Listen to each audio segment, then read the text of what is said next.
जो technological development होने वाले हैं, उनके लीडर्स ही इस दुनिया पे राज करेंगे।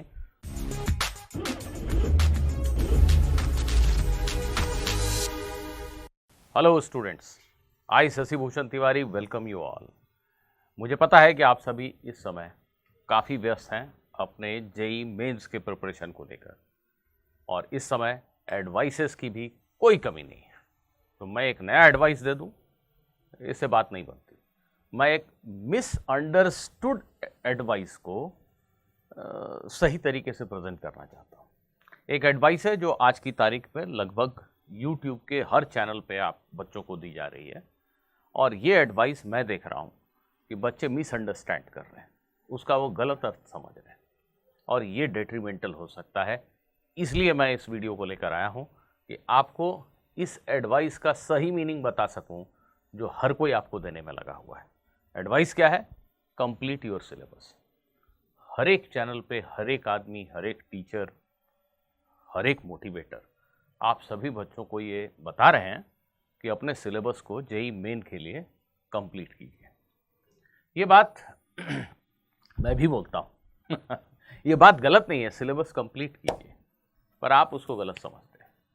सबसे पहली चीज, सिलेबस कंप्लीट कीजिए, ये एडवाइस उन सभी बच्चों के लिए बेहद कारगर होगी जिन्होंने काफ़ी अच्छी प्रिपरेशन की है और किन्हीं कारणों से कुछ टॉपिक को मिस कर गए। जैसे फॉर एग्जांपल हो सकता है कि किसी बच्चे ने डिफ्रैक्शन नहीं पढ़ा हो, पोलराइजेशन नहीं पढ़ा हो, किसी ने मैग्नेटिक प्रॉपर्टीज ऑफ मटेरियल पे थोड़ा कम ध्यान दिया, किसी ने सरफेस टेंशन को इग्नोर कर दिया।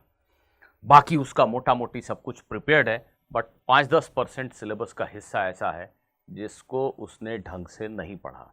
ऐसे सभी बच्चों को एकदम सटीक एडवाइस है कि आप सिलेबस कंप्लीट कीजिए। एक ही टॉपिक पे क्वेश्चन मत बनाते रहिए, जिसको आप ऑलरेडी कर चुके हैं उस पे नए नए क्वेश्चन करने की बजाय आपको ज़्यादा एडवांटेज होगा अगर आप ये छोटे छोटे पोर्शंस को कर लें, क्योंकि हो सकता है इन छोटे छोटे पोर्शन से आसानी सवाल आ जाए, या हो सकता है आपने जो पोर्शन छोड़े हैं उसमें से काफ़ी ज़्यादा सवाल आ जाए।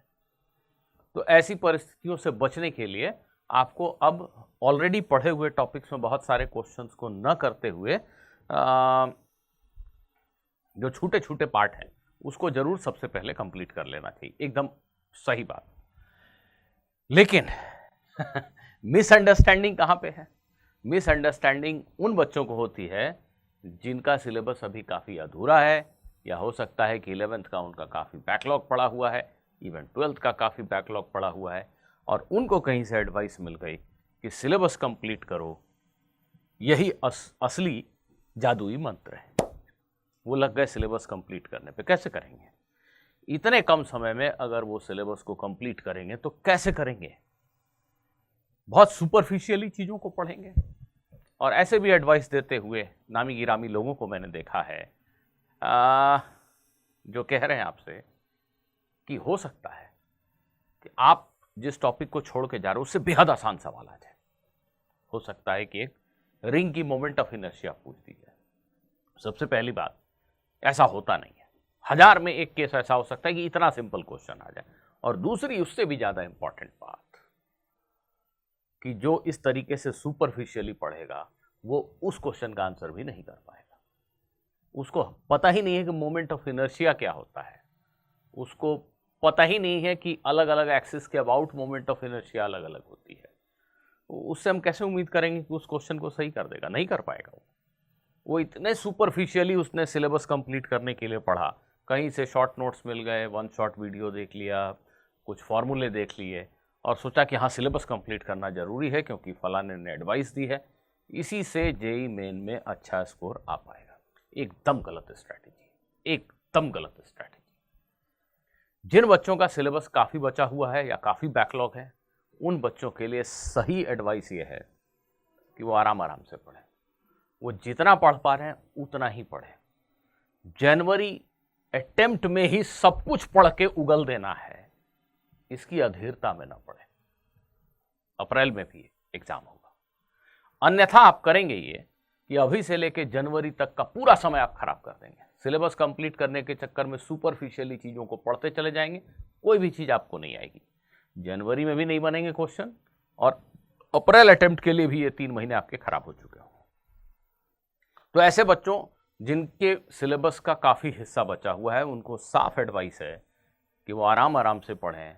हाँ, वो चूज़ कर सकते हैं आसान टॉपिक जो उन्हें थोड़े लगें, या सुन रखा हो अपने दोस्तों से कि फलाना आसान है, उनको समय दें, लेकिन रिक्वायर्ड समय दें। उनको रिक्वायर्ड समय देने का मतलब उनके बेसिक क्वेश्चंस, सिलेबस में जो चीज़ें हैं उसको समझकर पढ़ाई करना बेहद जरूरी है। सिलेबस क्या होता है इसको समझकर कैसे पढ़ाई करें। जैसे एक उदाहरण के लिए मैंने लिया, ये आपके जेईई मेन 2024 के सिलेबस से मैंने एक सेक्शन कट करके पेस्ट कर दिया है। ये थर्मोडायनामिक्स का सिलेबस है जो जेईई मेन 2024 के सिलेबस में लिखा हुआ है। Thermal equilibrium, zeroth law of thermodynamics, the concept of temperature, heat, work, internal energy, first law of thermodynamics, isothermal adiabatic process, second law of thermodynamics, reversible and irreversible process. तो कैसे पढ़ें? कम से कम ऐसे पढ़ें कि आपने जो पढ़ाई की और जो उस पर क्वेश्चन बनाए, उन क्वेश्चंस में क्या इंटरनल एनर्जी, क्या वर्क, क्या हीट, ये शब्द बार बार आ रहे थे। Change in internal energy, work done, इस तरह के कैलकुलेशंस थे। तो आप इन वर्ड्स पे जाइए, अपने सिलेबस को देखिए। हाँ, आपने ऐसे क्वेश्चन किए हैं जिसमें वर्क कई बार आया, इंटरनल एनर्जी कई बार आया। आपने ऐसे क्वेश्चन किए हैं जिसमें फर्स्ट लॉ ऑफ थर्मोडायनामिक्स कई बार आया। आपने 1-2 थियोरेटिकल क्वेश्चन किए हैं जिसमें ज़ेरोथ लॉ ऑफ थर्मोडायनामिक्स भी आया। आपने ऐसे क्वेश्चन भी किए जिसमें आइसोथर्मल और एडियाबैटिक प्रोसेस का जिक्र आया। आपने कुछ ऐसे क्वेश्चन किए जिसमें सेकंड लॉ ऑफ थर्मोडायनामिक्स का भी जिक्र आया। तो इसका मतलब अगर आपने ऐसे इतने सारे क्वेश्चन किए जिसमें इन सभी चीज़ों का जिक्र आ गया 2-2, 4-4 बार, तो आप मान सकते हैं कि आपने सिलेबस पढ़ लिया। कम से कम इतना प्रिपेयर करना है आपको। समझ रहे हैं आप मेरी बात को?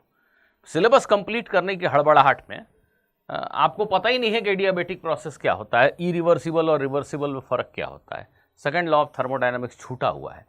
तो ऐसे हड़बड़ तड़बड़ में सिलेबस कंप्लीट करने से, या इन सब को आपने पढ़ लिया पर एक भी क्वेश्चन आपको बनाते नहीं बनता है, ये किसी काम का नहीं है। आपको इतने क्वेश्चन करने हैं कि ये सब टर्म उसमें 2-2, 4-4 बार आ जाएं। अगर आ गए तो आपने सिलेबस तो पढ़ लिया है। आप समझते हैं कि चेंज इन इंटरनल एनर्जी कैसे कैलकुलेट होता है, आप जानते हैं फर्स्ट लॉ ऑफ थर्मोडायनामिक्स कैसे अप्लाई करते हैं। अगर आप इतना जानते हैं तो मोस्ट लाइकली अब इस पर जो आसान क्वेश्चन आएंगे वो आप जरूर कर देंगे। इतना पढ़ना पड़ेगा। इसको कहेंगे हम कि आपने ये चैप्टर चलो ठीक ठाक रिवाइज कर लिया, अब आप अगले चैप्टर पे जाइए।